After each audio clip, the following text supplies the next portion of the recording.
Hello friends, welcome to another episode of the Tulips Lounge, a platform where we have impactful conversations that matter. I am Maheshwala Pandey, the host of the show. Today in the third episode of the Tulips Lounge, we are with another accomplished woman who has done astonishing work with impactful outcomes.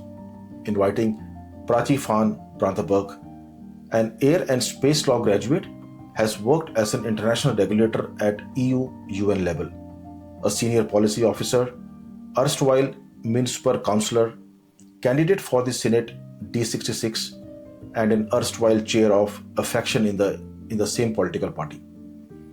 A party that currently holds 9 seats in the House of Representatives, 5 seats in the Senate, and 3 seats in the European Parliament. Prachee has been contributing to the India-Netherlands relations for almost 20 years as a civil servant, negotiator, independent consultant, and vice chairman of the India-Dutch Financial Corridor. She has been re-elected in 2022 for a second term as a council member in Leiderdorp and also was the chair of an all-female faction. She now runs her own independent company, Vrix to Grow, where she advises companies on compliance, legal, and public affairs issues. Very recently, she has taken up the position of founding chairwoman advisory board, Women Entrepreneurs Connect, a supportive community of powerful female entrepreneurs. Wow, Prachee. Anything else should I add? Am I missing anything from your powerful career? By the way, welcome to the Tulips Lounge. You are the third woman on the third episode of the Tulips Lounge. Thank you very much. The fact that I have this opportunity is wonderful, and you said I'm the third woman, so I'm very happy that you've taken the trouble to feature women over this time. There's always add and there's always stuff to subtract, right? So so one of the things that we recently also launched in November is the Indus Entrepreneurs, which is the Thai chapter in Amsterdam for bringing up startups and finances. So I would say that might be a small addition to the total thing. But and I think the Women's Entrepreneur Connect is something we've started up for both entrepreneurs as well as corporate women with Indian origin. So it's very much dedicated to Indian origin women. Wonderful. Glad that we have chosen you this time. Thank you so much for being on the show, Prachee. Thank you. Thank you for giving me the opportunity. Yeah, anytime. So I think while doing a research on your profile, on your entire personal and professional life, I observed that you have been a globe-trotter. You have traveled to so many countries, been in so many situations. Would you want to elaborate whether that was your choice or out of your interest or out of some compulsion, or I'm not sure, maybe it's good to know about you. I think it's a combination of both. I think children don't always choose their careers. So my father's job took us a lot of places. So a lot of my childhood was brought up in Middle East, Sri Lanka. In the process, I had the fortunate ability to go to British and American schools.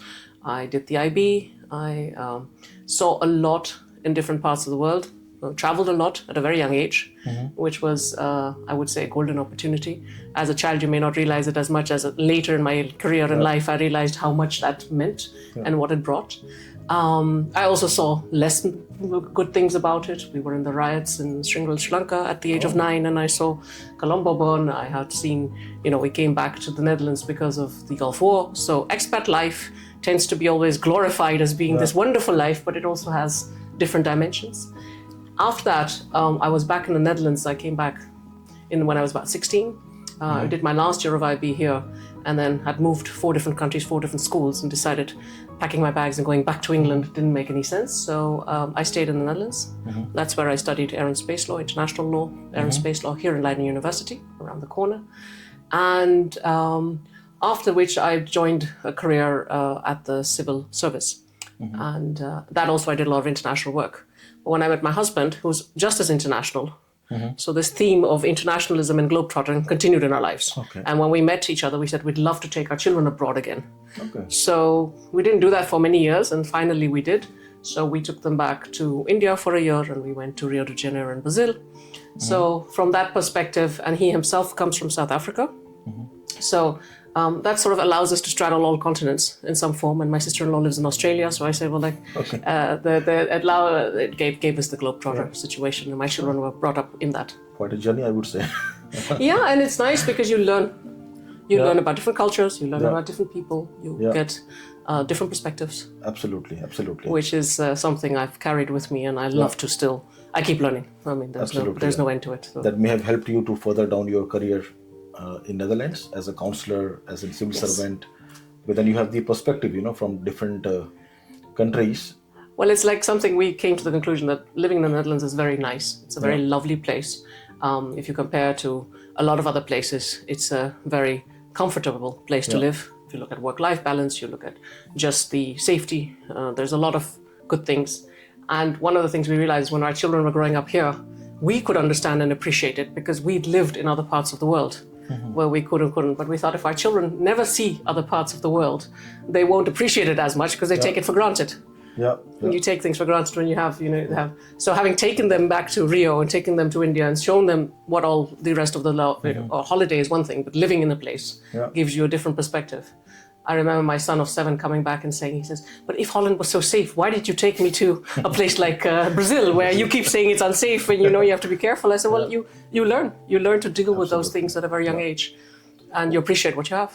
Only when you have seen a place which is so unsafe, only then you can appreciate a place which is safe. Correct. And it's all contextual, right? Because at the same time we moved to Brazil, a friend of mine moved to Singapore, and at Christmas we were both back in the Netherlands, all children of about the same age. And she's asking me, she said, what do you think of Netherlands as safety? And I said, oh, it's great. I'm thinking Brazil and I'm thinking Netherlands, and she says, oh, right. Well, I'm thinking Singapore, and I think Netherlands is not so safe, actually.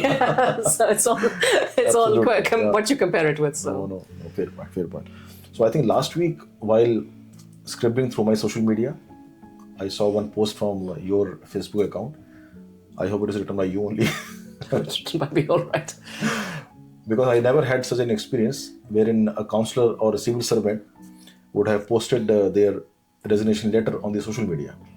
And I was taken aback that next week I'm going to talk to you, and you have resigned from D66 or faction party leadership of D66 or politics itself.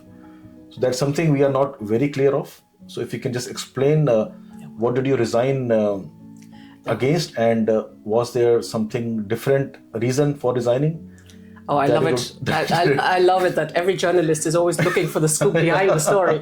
You're not the first who've asked me this question, by the way. The Leiderdorp journalists have asked me the same thing, and as have a few other people.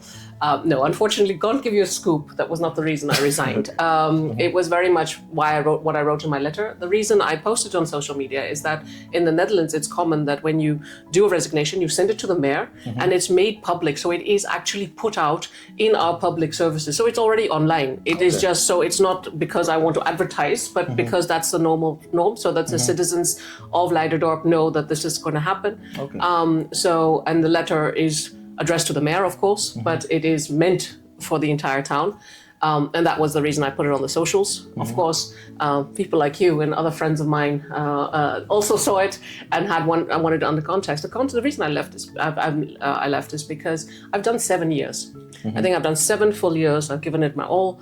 I did run for Senate. If I'd made that step, maybe I would have continued, but that would have been a different kind of post and a different thing. And I really think we built up a really beautiful team, very capable. And if I don't move, they're not going to get chances, to grow and to do the impact they can create. I also believe that in a council you have debates and they come from different perspectives. So if you don't, there's not new ideas coming in, then obviously after a while it's the similar ideas that keep getting recycled, I would say. And so I think I've done my bit. And it was also time I got the opportunity, and I have the opportunity now to work on my own company and some other things that are coming up. So I thought this was the right time because council membership in the Netherlands is part-time. Okay. So it's not a full-time post. So like Senate is also not a full-time post. Every other post is full-time. So you do it in the evenings. So I was already doing my business, but I always left it it was the second priority in my life. Okay. because I really needed to put all my time into doing what I was doing at the council. And so all the council members normally have another job unless they're retired or they have anything else. It's and that's very different than some other countries. Yeah. And that's why in my letter I plea for the Ministry of the actual Ministry of Interior to actually look at making this council members a part-time job. Because it's not today. It's an evening job. It's an extracurricular activity nearly because it's done in the evening hours. And I really do believe that if you can make it a 24-hour, part-time post, one of the things that is very difficult to find capable people to do it because they don't have the time on top of their work, family life. And often the kind of people you don't then get is women. You don't get youngsters. You don't get people of maybe a different origin. Because they all are struggling to do a lot of other things, and therefore very often the type of people you end up getting is you have higher number of civil servants, you have a higher number of pension people, you have a higher number of people who are in entrepreneurs maybe, but who have more flexibility in their jobs. So I don't think that sort of council is supposed to resonate what the citizens look like or the picture, and you get less of it. I'm not saying you don't get it, but it's more difficult to get. And I believe also we are the checks and balances for the rest of the municipality. And well, obviously they're doing it full time and we're doing it on the side. So with a little bit more time, even the quality of the control and the kind of legislation you bring out would, I think, benefit. So that was the reason for that plea. I don't know if it's... Now I can relate back to my Eindhoven and Kemente working hours of the councillors. And whenever I talk to them, they're always in a meeting at 10 o'clock in the night or 7 o'clock in the night, or in the evening, so to say. Yeah. So now I know why. Otherwise, and sometimes that's midnight and sometimes that's later. So I've heard from them so many number of times. So very often if the debate's gone, but we have this rule at Leiderdorp that at 11 the chair, which is the mayor in this case, always asks if you want to continue or come back the next day. But nobody wants to come back the next night. So everybody's like, we'll continue, whatever it takes. We want to finish this today. So otherwise there's one more evening gone and try to debate on this topic. So, good to know. Good to know. Yeah. So you have resigned from the faction leadership of Leiderdorp. So I retain I'm a member of the D66 party, which is as you could be a member, somebody else could be. I'm just a member. I've just stepped down from an office. Oh, okay. Which would have been which is basically the council member of Leiderdorp. We have 3 seats in Leiderdorp. I mean, you named a lot of the different ones we have on a countrywide basis. But in Leiderdorp, we also have 3 seats. By chance, today they are filled with till I resigned, were filled with 3 women. I remember that at the budget, I made a comment because I'm one who's always tried to add the concept of diversity into things. So at the budget I said, well, my faction isn't very diverse anymore because we're 3 women. So I can't claim. So I said, I'm looking for men and youngsters. So I think 3 men from other parties stood up and said, oh, you're looking for white men over 50. I mean, we're available. So it was quite funny. And yes, by me leaving, a gentleman who has been, it's amazing, he's done a lot over the years, is now taking my position because it goes by the list that is determined when the elections. And you were number 14 on that list, right? No, that was in the Senate, but on this one I was number 2. So at the time. But the person taking on my position is somebody who's my father's age. So he's actually even, I think, a little bit older. So he's above 78. So and I always say to him, I said, I love it that you're willing to take up a role like this at this stage in your life when you actually really reflect. We have an aging population in Leiderdorp. 75 plus is what is happening more and more. And I keep saying, I said, you're probably very good representative of many of those people today. And it's a man, so you create, again, a more diverse team. No, I didn't leave with that intention, but it has been that the result. So you spoke about replacement. I also saw Mikey's name. Oh yeah, Mika. So Mika. Sorry, no worries. Mika. Yes, Mika will be. So she's been elected. So what happens is in a faction, a party leader is elected by the faction. So I was elected so many years back to do that role. Now I left, and of course the party leadership also came free, not just the council membership, but also the party leader. If I had not been a party leader, then that role wouldn't have come free. So the party elected her, so the faction elected her as the person to take over from me. Successor. So she's my successor as the party leader in Leiderdorp. So in a way, we continue to have women party leaders because we, even in the council, at the beginning of my period, I had one more woman from the CDA, but she resigned as well at some point in time. So then I was left with all men and I was the only woman. Okay. So I'm very happy that Mika's taken my position. So she retains the fact there's one woman on as a party leader in all the parties. Absolutely. In Leiderdorp. So. And what made you choose D66 so many years back? Well, D66 to me, I mean, I must be frank, when I came to the Netherlands, I had no clue what these parties were about. I knew a lot about Indian politics. I knew a lot about US politics, UK. I mean, I've been brought up with all that. So, but I did join the civil service. So I was meeting ministers of different parties. I was actually serving under them, or I was dealing with civil servants who had. So I was very keenly learning, understanding. But I believe that when you're a civil servant, I still am a little bit of old school. And I used to believe that you are neutral. So I never wanted to join a party in the time that I was a civil servant. Okay. So there are people who do it. And that is not the case here. You can also be a party member. You can also be a civil servant. You're allowed to do. Okay. There's no restriction, but there's a school of thought which I subscribe to, that by being not part of a party, you serve all parties equally as a civil service. So that was my feeling. So at the time I didn't.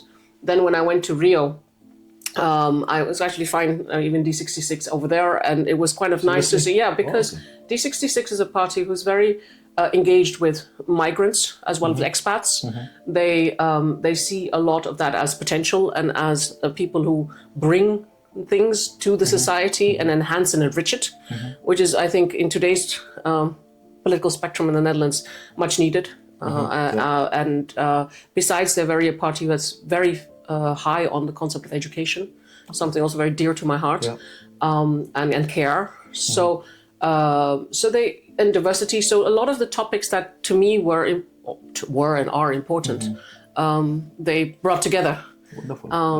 Having said that, I think the first time I joined council, one of the VVD aldermen at the time was making a joke to somebody else and saying, he says, "What, this girl, look at her CV. I mean, she's aviation, she's entrepreneurship. She should belong to our party. I mean, how can she go to D66? And I said, have you ever looked at your migration policies? Have you ever looked at everything else? So I said, it's a very complicated, sir. You'd like me there. But I mean, there are, so no party, not one party defines it all. Yeah. There are spectrums in a party. There are spectrums on the political field. Yeah. But D66 is relatively centrum as well. Yeah.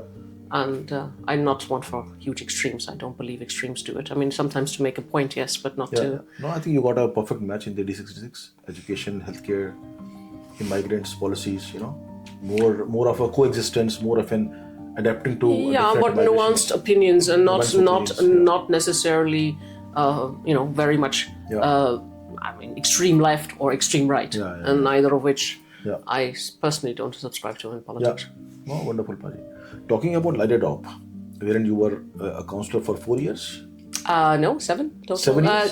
6.5, because the first 6 months I was a honorary councillor, because it starts like that, and then I was elected. For 7 years. So wonderful. 6.5, 7 years. Yeah. So when you joined as a councillor for Leiderdorp, what issues did you saw or face or observed, and were you able to work on those issues now? How do you feel? Looking back, you mean? Well, I joined maybe a little bit, idealistically, with the idea that I wanted to just give back. I'd lived there at that time already nearly 25, nearly 30 years in Leiderdorp, at least off and on. I mean, as I said, I kept going. It's been my base. I always say Leiderdorp is my base. So I had been in and out. Even in my work, I was always in The Hague. I was in Amsterdam. Even today, I do that. So I really didn't do much for the town, but it was the place I lived in. So I wanted to give something back. The reason to choose it at the time was my mother was quite ill. And I thought it would be a nice way to look after her and then do this part-time, as it was a part-time post. So that's how I got started. And my views on that point were, I was very keen on learning how politics worked. And but also to be able to, the trees in the village or certain topics that I thought, I wouldn't mind making a change to. And to answer your second part of your question, yes, I was able to do to a large extent. I mean, it's teamwork, teamwork within a faction, teamwork within a party, but teamwork within the council and beyond. Yeah. So not everything you want comes to the table, but not everything comes up. But we had the luck that we were opposition in the first half of my first tenure. The second half, we were in the coalition, which allows you to bring much more of the topics that are relevant onto the page. And then now again, in the my second term, I've been opposition. Yeah. So it allows you to bring different topics and different things. So one thing that's very dear to my heart is trees. It was always that the tree coverage. Vriksh. Yes, you would understand. You see, now most of the people who don't understand the word vriksh don't get it. But so obviously it's been with me for a long time, because this logo and this company's name was thought up in 2012, in 2013. And the logo was made with my uncle and my father and ourselves. So if you look in one way, it is Ganesh. And the other way, it is the trees. So vriksh, to grow, being that trees grow and people should grow with them. So so that topic sort of seems to go in my life. That's a nice link.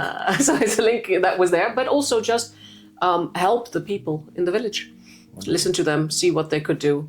And I think, everybody always looks at the big things. So, I mean, we were instrumental in getting the Leiderdorp North done. We helped getting a path back on the dike, which was, it was a decision we had to turn around, which is very, very unique that you can do it, because it doesn't, in the Netherlands landscape, that's difficult to do.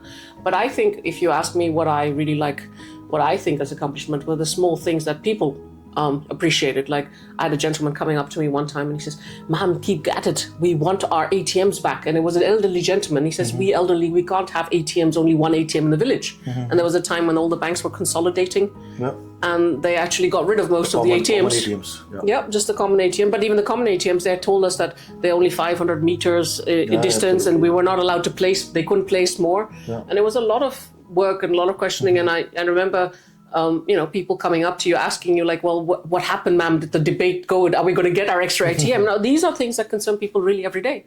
A zebra crossing, if it's there or not, of the safety of a child, is more relevant than often the big things, which they take for granted or whatever, or your taxes on a daily basis. So these are the top. People who come across in their daily lives, the hurdles or the conveniences. That is what matters the most to them. And the nice thing is, at a council level, at a city level or a town level, you can make that impact and you can directly see the result. If you do it like the other choice I was looking at, Senate, it's also a lovely role, but it is a much more esoteric, it's more legislative, it's more in the higher echelon. So by the time you see how it trickles down, this is a very one, and that's why I would encourage people to do it, because it's one of those things that allows you to really make a difference. Yeah, absolutely. No, totally agree. So coming to your two other profiles, starting from the space and aviation law. Man, so I think when I read this, I thought I never heard about this space and aviation law. But then I was able to relate that law in space and aviation industry, for example, right? So what was the role that you took up in that space, and for how many years you did that? And what all it entailed, so your responsibilities? Yeah, so aviation law, space and aviation, I mean, it's air and space law as it's taught as a course. And Leiden is one of the second, I mean, there was only, in the old days, there was only McGill that taught it in Canada. And Leiden was one of the other ones that established a very renowned program. I was also involved in the feasibility study of doing the LLM for air and space. And today, 20 years down the line, it's a very, very renowned program. And in a way, it's odd. I mean, we tend to club air and space law together, because in the old days it was considered like, well, it's everything up there, right? It's not nothing on the ground. But if you really look at the legislative versions from the air and space, they're completely different legislative regimes. So aviation law has come from historically, and it's come from the early part of the 19th century because of the fact that airspaces are sovereign. So to get from one airspace to the other, and therefore today, even today, we have got bilateral treaties that govern how airlines can transgress into these places. And you have military airspace, you have civil airspace. So all these regimes have a legal component to it. The treaties are legal treaties. So one of the jobs in my time, initially I started as a consultant. So I studied it in Leiden. It was one of my specializations in international law. And then I joined the institute that actually taught that, but they also had a consultancy wing because of the unique, very I was at the time very, very detailed, but very, you might say, very concise. Not that many people did it. Okay. The university basically had a consultancy wing, so that's how I started as a consultant. So my start was also as a consultant, looks like. But then after that, I joined the civil service at the aviation department. So, and space law, on the other hand, has also become so big. It started off as being something like, what's the status of the moon, or what do you do? Yeah, because it's important. I mean, when Apollo landed on the moon, I mean, can you put a flag there, and is it then yours? Yeah. Or is it? And so the space law, it's considered common heritage of mankind, like the seas are. So actually belongs to all of us. So there are people on the internet that sell pieces of the moon, which is basically a good fraud behavior, but people buy it, thinking that they could actually own a piece of the moon. So, but in the time when I was started, the whole commercialization of space was starting to take off. I mean, one of my teachers, a friend, and later also a colleague, he actually wrote his PhD on that concept. And that time it was very new that you could commercialize space because it was something that was basically between states. Yeah. But now look at us. I mean, there's Elon Musk and there's Joe Bezos and everybody waiting to get their first flight into space, which they can buy. Absolutely. And Europe is a very big place for that over there. But Leiden, actually, and the Netherlands, because of S01 around the corner, there's a lot of small companies that have established themselves. What is S01? Sorry? S01 is the engineering wing of the European Space Agency that sits in Noordwijk. And so they do a lot of, they actually build the Ariane and everything that has gone. But a lot of companies have mushroomed around this area of Leiden who are doing exactly these activities, who are helping with the launching and space law, etc., etc. Like the OEMs. Yeah, the OEMs, exactly. And also in other fields of consultancy. So today, I mean, and I don't have to tell you as an Indian, I mean, India is one of those places that has managed to do it frugally. Yeah. Absolutely. And we've done great over the years. So, I mean, that area has mushroomed, superbly. And my role has been, I moved then from space more into aviation. And at the ministry, I did negotiation of bilateral treaties, at the UN, which is the ICAO, is what is there for civil aviation. So I sat through meetings there, and I was often representing the Netherlands there. And the same thing in the EU, because there was that. So that's... Yeah, so proud of you, Prachee. Thank you. Yeah. Now from your D66 to space and aviation law to your being a negotiator, in UN. So that also interested me a lot. What all you are negotiating in UN, or what you did earlier, because nowadays UN is very famous, very popular. Different countries are going to UN for doing different negotiations between different countries. So what was that role all about? Well, when I started my studies, I had this idea that I was doing international law, and my idea was actually to go work at the UN. This is my whole. And this came before space and aviation. Yeah. This was my idea when I started. When I applied to Leiden to study. I thought this would be something I will do because I never thought I would stay in the Netherlands. So I thought, well, I will do this, and then I will, write a nice letter and see if I can get into the UN. But I did at the time. I did an internship at the OPCW, which is a chemical weapons convention area, which is based in The Hague, but it's a UN organization. And I was there for about a month, and I learned very fast. It's very nice to do the UN, but it's also very nice to do it as a member state, to represent a country. And so I therefore then later down my career path joined the government, and it's in my role as a civil servant that I did these negotiations. So I was representing the Netherlands. So my role again there was to represent the Netherlands, the aviation interest in the Netherlands, and that could have been KLM, it could be Schiphol, it could be rather other airlines, it could just be the state, because we had, so when I joined the ministry as a very young lawyer, the first thing I had to do is a court case against the EU, which was about Open Skies. And the Open Skies is one of these big iconic treaties that allowed everybody to travel everywhere. And it was versus the Netherlands. Yeah, so the EU had taken us to court. Because we had made this Open Skies Treaty. And in their opinion, we did not have the right to make this treaty. So this was a big political as well as legal case, which finally took some years to do. And I had the opportunity at that time to actually sit in the Court of Justice in Luxembourg and watch this all happen, because that was my file, and I was the one who doing it. So I always laugh. I said, so in a very young age, I had got a lot of opportunities to do very iconic stuff that today has made a difference in the impact.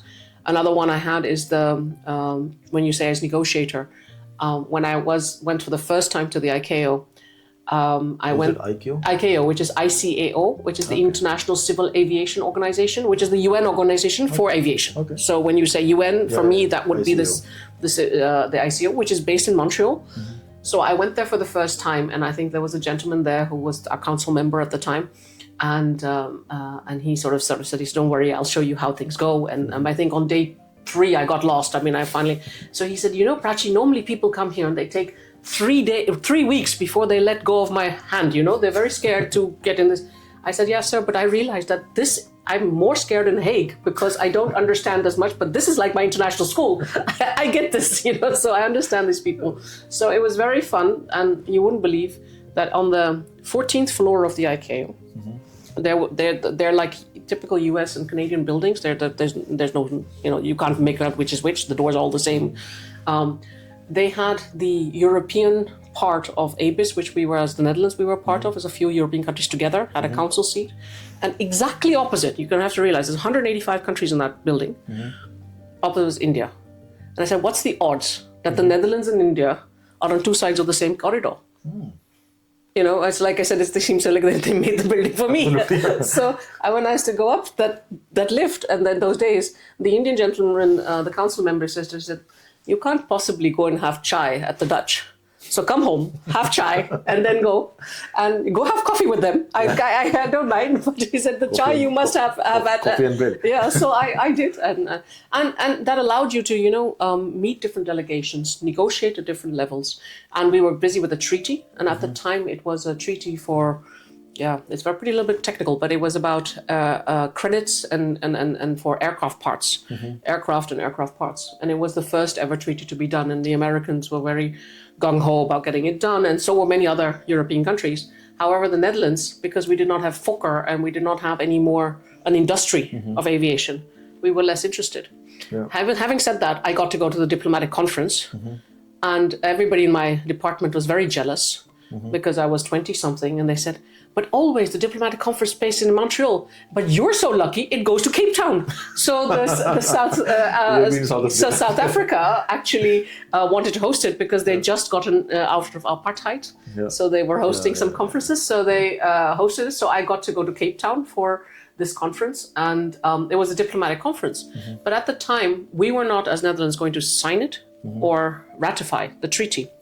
But the people did send me off saying that, "By the way, can't you organize this little clause, change it?" I said, "Sir, they've been negotiating for 22 years on this treaty. I, as this youngster sitting behind the board Netherlands, I'm going to just come and say, 'Please, sir, just change this little clause for me.' And they're going to do it." And I was lucky. They weren't intending to do it. The Americans just looked and they laughed at my face and said, "You can't seriously be, and what are you going to give me in return? Because obviously negotiating is about what you bring to the table." Yeah. And I said, "Well, actually, I don't have anything to give to you to return." So I spent 2 days talking to different, and we always discuss about colonialism and how bad it is. Well, it also has sometimes some benefits. Because of colonialism, we had exported our legal system to many other parts of the world. Yeah. And I suddenly realized that my problem was not only my problem, it was the problem of China, Iran, Egypt, all of these countries. So I went back to the American government and I said, "Well, by the way," I said, "it's not only my problem. I think they all don't exactly know it's a big problem, but I can sort of go talk to them a little more. No, come here, tell us what you want changed and we will change it." So I was able to make those changes. But that's luck. Wonderful. Yeah. It's luck and maybe a little bit of skill, but mainly luck, right? So I think efforts and luck go hand in hand. Yeah. So that's the kind of negotiations, if you're talking about negotiations, that we did. Nice. And today that treaty has turned out to become, it's the Unitoqua Treaty it's the Cape Town Treaty Convention, it's known as. And today it is the aforementioned part of when you have leasing and you lease aircraft and take things away. It is the main treaty too. Good to know. Wonderful, Prachee. So I think after your re-election in the year 2022 as a councillor, yes, you had mentioned about 3-4 topics like the refugee crisis, the healthcare, the finances. So we would want to understand your point of view or opinion on 2 topics out of these. One is the refugee, immigrants, legal or illegal. Second is on the healthcare system, because healthcare system in Netherlands is in a way good, but also it is not very well, economies of scale are not there. We cannot have so many people taking care of the entire country. There is shortage of staff. I won't say shortage of skills, but shortage of staff. So how do you see these situations in Netherlands, and what do you think are the probable solutions for these two topics, the refugee crisis and the healthcare system in Netherlands? Well, to begin with, I don't believe we have a crisis in refugees. It's bad management, in my opinion. Over the years, not enough was funded. Not enough was. There was a system. The system was taken apart because there was a small time when there was a little less refugees. It's something you see coming back in Dutch politics more often, or civil service, that a successful scheme is then dismantled, or it's too successful, or it's dismantled because it hasn't had the success, and then suddenly the numbers pick up. Then you don't have the provision, either financially or in cases of things. So I can't say that it's a crisis. The terminology crisis is something very politically used, in my opinion. Having said that, it is the result is that because the system is not in place, it has led to a lot of pain and anxiety amongst people.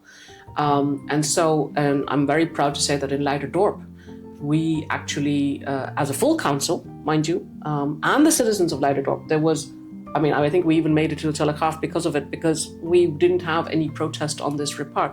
We taken up the requirements for Leiderdorp for the Ukrainian crisis. So those people are here, they're staying in areas, and they got good accommodation.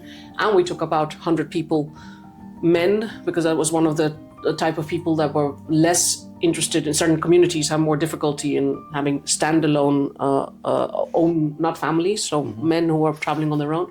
So we had 100 of those, which today we still are taking care of, and we added more numbers to that. You mean the asylum seekers? Or? Yeah, so asylum seekers coming from Ter Apel, which was they're temporary areas. So we have actually accommodated to the best of our ability in this town.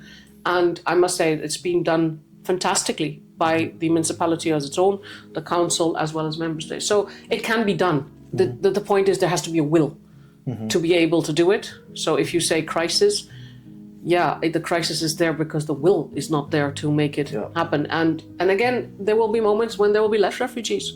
But again, I come from a background where I have seen people don't leave their homes and for the fact that they just wanted to have a trip. They don't. Absolutely. People leave because there is a crisis. There's something happening in their homeland. And I think to myself, look, if I was that person tomorrow, I would be very glad if some country would actually willing to take me up in that kind of situation. And I think that's just human. And I think that the human aspect often is lost in this discussion of crisis and money and, it's important. And I do believe that we have limited resources. So I'm not saying that the other factions or parties who say that you can't continuously bring people. No, nobody's saying continuously, but at least make sure that you have a good system in place, which is workable. And so crisis is not having more immigrants, having more refugees. It is lack of governance to manage those refugees and manage. Yeah, it is keeping the situation institutionally in place so that you can manage them, and therefore they can flow out, and people do come, and people leave. Yeah. It's not that they're there forever, and they are. And finally, frankly, in this country at this point in time, we have limited capacity. You just talked about healthcare, but there are in a lot of sectors we don't have people. So my other problem with this whole system is in the Netherlands for years, immigrants could work, but not refugees. So you lock them up and you make them sit in a place you don't like. But the best way for them to function would be to get a job. So my party advocated that at the Tweede Kamer level. So even at one of my colleagues at the Parliament, we got it through. I did a lot of that at the council level as well. So now they are allowed to work within a certain parameter, because apparently you can't throw it open for everybody. But again, it's the best way to rehabilitate them. It's the best way to make them useful to society. Absolutely. It's the best way they can earn back the money that we are asking. And it gives them skills to go back to their country and continue their lives. Yeah. So it's a crazy idea that you don't let them work. And this they've done for years, and then they say, well, they can't contribute. Well, I mean, it's like sort of locking me up in the door and saying, well, you can't get out. I mean, yes, if you lock me up, I can't get out. Yeah. So there's a lot of perverse rules and regulations which make it very difficult, and then it's very easy to throw stones at that situation. And coming to your healthcare question, See, the Netherlands does have a unique, I mean, if you ask the average Dutch, they were very proud of their healthcare system because it actually helps everybody. But the point of helping everybody means that there are choices made. And as an older growing population, we just have limited resources. It's starting to cost too much. So you see there's a lot of interventions to try and retain it. I believe the healthcare system has, in my personal opinion, it's very much gone to commercial with a lot of managers and a lot of things, and the professionals have had less say in it. In the old days, that was a little better. But again, in today's time, there is so much innovation out there. There are ways of getting, you can have a doctor on screen. And why do you have to go there? There's a lot of, and I think we in the Netherlands, we're a bit slow in picking that up. I think in a place like India, it's happening faster. Maybe also simply because the numbers warrant it. The regulation is not that restrictive. But in the Netherlands, it's happening, but it could go at a faster pace, in my opinion. And doctors and nurses and. Okay, you always have it's a very, in the traditional sense, the idea was always, well, you only go to the doctor when you're really dying, basically. So, I mean, every time you come up, and whereas other cultures and other traditions are used to going to the doctor preventively.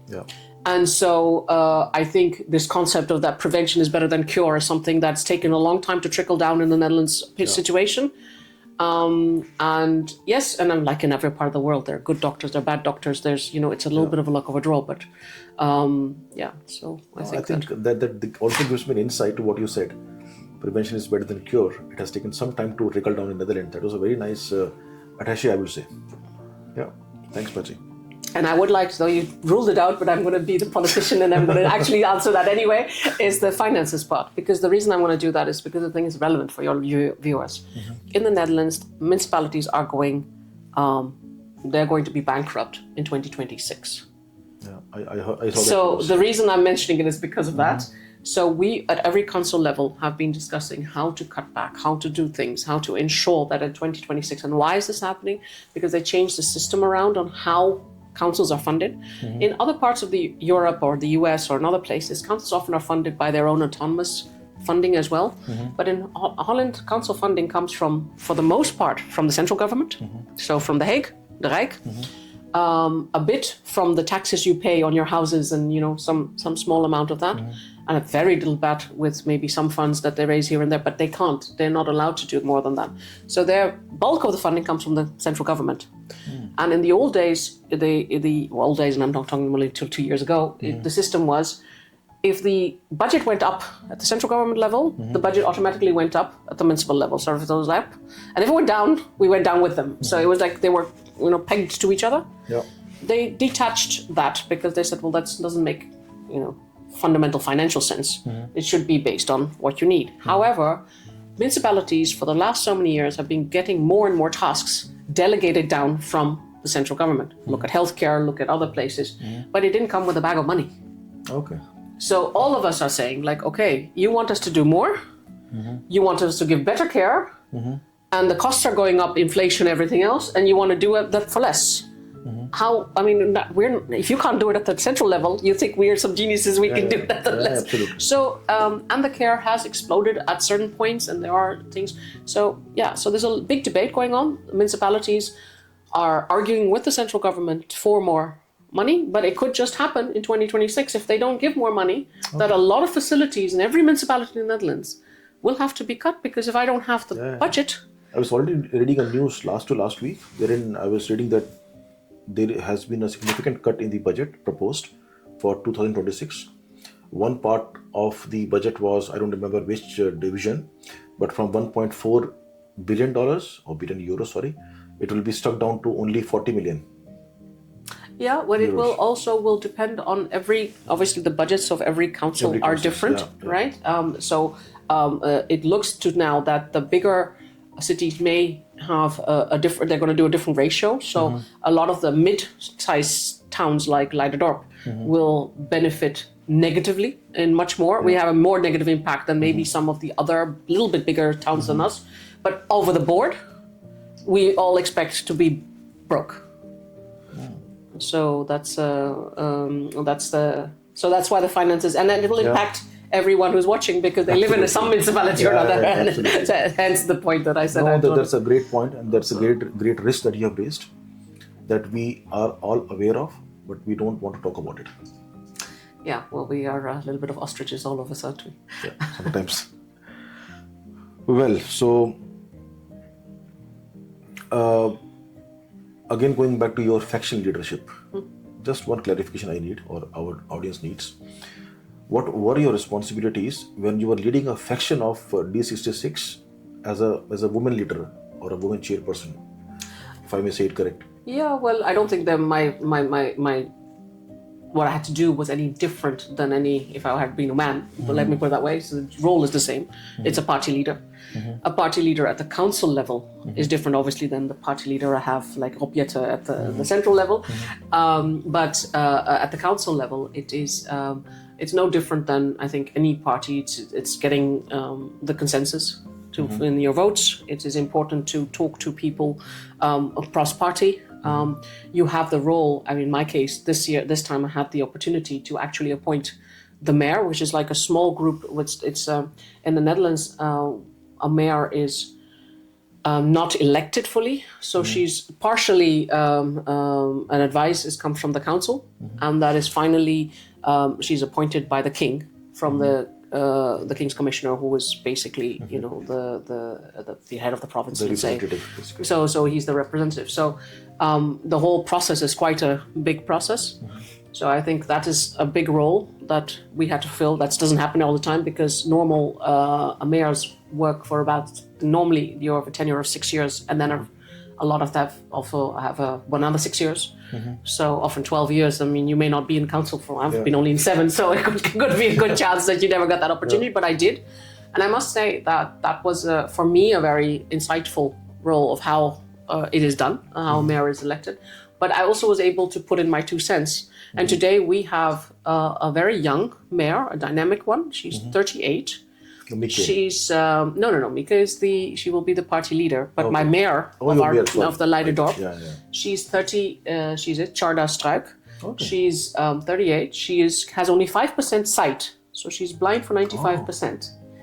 And so she's a very unique person, and she's a TikTok phenomenon. So she's even known by all the youth in this country. Did I hear it right? 5% sight. Yeah. Sight. So she does a lot. Her hearing, on the other hand, is very good. But so she runs the council on the basis of she listens in. A lot of the texts are read to her because she uses technology. When we talk about technology, that's technology that she uses today. But it's amazing. She does it. She's one of the young upcoming mayors in this country. So she's a very dynamic lady.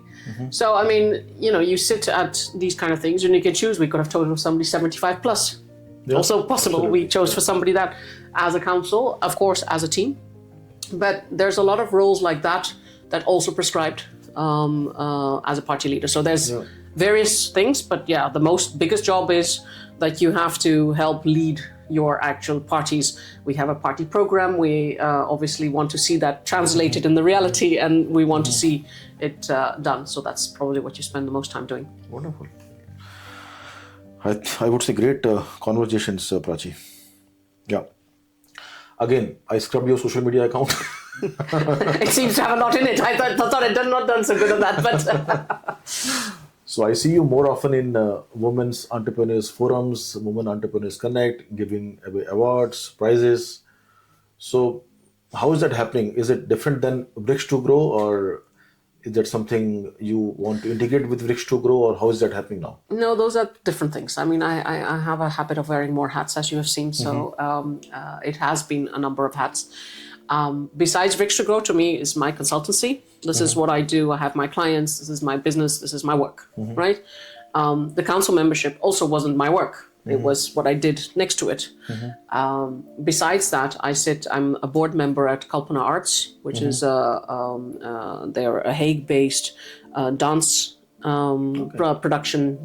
And Kalpana Raghuraman is the person who does the choreography and everything else. So that has, going back to it has my Indian roots in it, but it at the same time is a very modern thing that they do. So I'm the chairperson of her a supervisory board.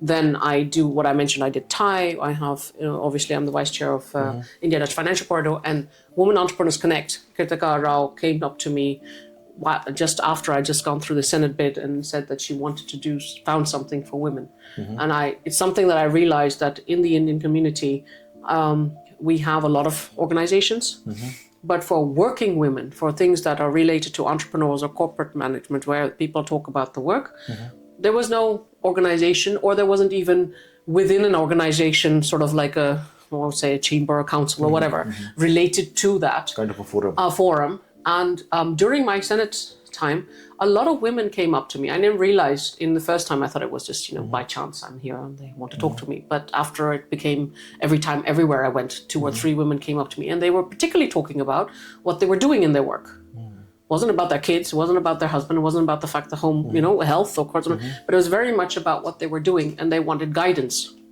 And then I realized that need is there, but I didn't have the time or the energy to put it together. But Kirtika took the child. She jumped and she said, I'll do it. I said, okay, then I will put my weight against it and I will help you. So together we founded the Women's Entrepreneur Connect in March. And what you saw, all this is in November, we actually launched it with the first awards ceremony for women of Indian origin, both corporate leaders as well as entrepreneurs, to recognize. And the reason behind it is that, one, the community has grown so big that we don't know of each other. What we are doing. So connecting amongst ourselves is already grows business, simply. Then there are, and a lot of them are not visible. If I asked you to name 5 women who are in these various spheres, I'm not sure you would be able to name 5, except for maybe the 5 people you know from your personal connects. But today they're not visible, but they're doing great stuff. So the awards is a way to give them visibility, to show beyond the community what talent we do have at all ages, young and older. And lastly, we want to collaborate. So we want to help them get their networks up so that they could grow their businesses or grow their corporate standing. So a lot of people come here not having the connect into the Dutch society, or for that matter, into the expat world. And given my background, I'm well placed to help them with that, but also the organization will be placed to, it's easier to do it from a platform. Absolutely, yeah. Than to do it individually. Yeah, when you have like-minded people with you together. Yes, and also because you're more visible as a platform. So even if I take Riksh and I run my business and I do like a full-out marketing, whatever, it remains whatever my capacity is, how far I can reach. Yeah. But if I put Riksh in a WEC context and I do, I'm with 5 other women who are maybe in the same working space, I get into some more networks and I understand and meet people. Yeah. And it's not just networking, but it's also the skills required, the comfort to be able to make that conversation. And I think there's been a wonderful response. We didn't expect the amount of response we got. We have an app group of, I think, over 400 individuals. Who are not all members, but they're definitely all women who are doing entrepreneurs or are corporate leaders. And even for the awards, it was the height of Diwali, and yet they all nominated and came in. So it's an interesting journey. Yeah. Of course, the first year is always a bit of setting up and figuring it out and whatever. So we hope to take it further. Wonderful. And for me, the concept of diversity, women, even unfortunately, I think when I was younger, I thought it was all lopuha. I used to think like, why do women need any of that help? I'm capable, I can do it. What's the difference? But over time, I've seen it in the council, I've seen it at my work, I've seen it in all these spaces I've been. There is a difference, and it does require some requirement. It's still needed. It's not enough to say, well, you're capable and you'll be seen, and you'll get that role. Yeah. Unfortunately, the world's not like that. So if that's not like that, then obviously you need a countervailing way of... We have to give some confidence, enablement.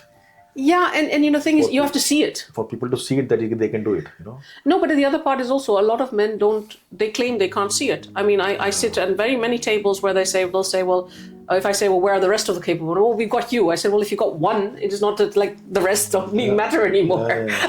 So it's like, even when I was at when I'm in the council and when I was in the council, there's a lot of discussions that happen, and the perspective is a very male perspective. Nothing wrong with it. But if you're going to make rules and regulations that are for half the population being female, then I think it's important that angle is taken up. And you'd hope that the men also have the ability to do both, but that's not always possible. And maybe it's not. It's too much to expect of anybody, because you will look at it from your perspective. But then one of my old party leaders used to say, she said, "Politics is too important to leave to men." Was one of our quotes. Els Borst. I think she's got a point, and she was a doctor, so she probably came from it at that side. So wonderful. I'm getting so much encouragement listening to you. Last but not the least, I would want, or I would request you, not want, to close this conversation with 3 messages. One for your party, D66. Second for your successor, Mike. And third for the women at large in Netherlands, if at all they want to achieve what you have achieved or more than what you have achieved.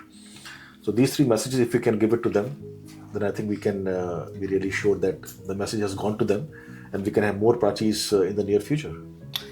Well, I don't know if you want more Prachees, but I'm sure there's a lot of other people out there. I think to D66, I think it's very important that we stay the path on education, on migration, in a national level. It's we're a countervailing force today to the kind of right-wing movement that seems to be a very much mainstay. So I think it's very important that, and I'll do my bit, not today as a council member, but as a party member. I think it's also important for them to see and encourage migrants and diversity to come up into the party as well. So that's the part. As far as Mika is concerned, look, I don't think I need to give, I've done my set of giving her advice and putting in, but the beautiful thing about her is she's, what I didn't have, she does have. She's local. She was born here, brought up here in Leiderdorp. She has the pulse with, the people. So I'm sure she'll do fantastic. So I think, just as I said, the only thing is the amount of women have dwindled in the council. So the only thing she may have to speak a little louder, a little bit more to bring that point across. And I hope she will, and I'm sure she will. And as far as women at large, I don't think I'm in a position to say that there's so many great women out there who do so fantastic work. I think they all know what they want to do. I think it's just a question of having the time and ability to take the time out of your daily. We all have it. We have our kids, we have our family, we have our marriages, we have our, whatever relationships. But it is that extra mile that either you have to walk for yourself or for somebody else to be able to get them. And I really do believe that people in my position who've been there long enough, I think it would be great. A lot of them are out there giving back. And it would be nice to see others, come up because of that. At least let them not have to make the same mistakes we've made, and let them not have to go through all the, so at least let them stand on our shoulders and grow, because I think that would make their lives a bit easier. And very, very, very well said. Very well said, Prachee. So from the bottom of our heart, we thank you so much for taking our time for this podcast interview. From Think Sanskriti and Sanskar Foundation, we wish you, your Bricks to Grow, your Women's Entrepreneurs Forum, your TIE, everything, all the best, and we hope to see you soon. Thank you very much. Thank you very much for this opportunity. And I also really wish your forum a lot of good luck, because I think you're doing really a lot of good work. So Sanskriti is, I think, a basis of everything what we're brought up with. I think it is that it's your upbringing, and I think all this research shows that it's the first so many years of your life that determine it. So all of us who've come with a certain upbringing, I think the background and the culture, it's a very lovely thing that you're taking that and putting it, to do good, to impact. And I've seen one or two. Unfortunately, I've missed being a part of it, but I saw a couple of your social media sites, which very nicely showed how you've tried to integrate these various societies. And I know Eindhoven is a melting pot, and you've done a great job there. And I hear a lot of good things. So congratulations to you too. Thank you so much. Much appreciated. We always strive for integration, empowerment, and coexistence. That is what we strive for. Thank you so much. Highly appreciate it. Thank you. Have a nice evening. Bye. You too. Thank you.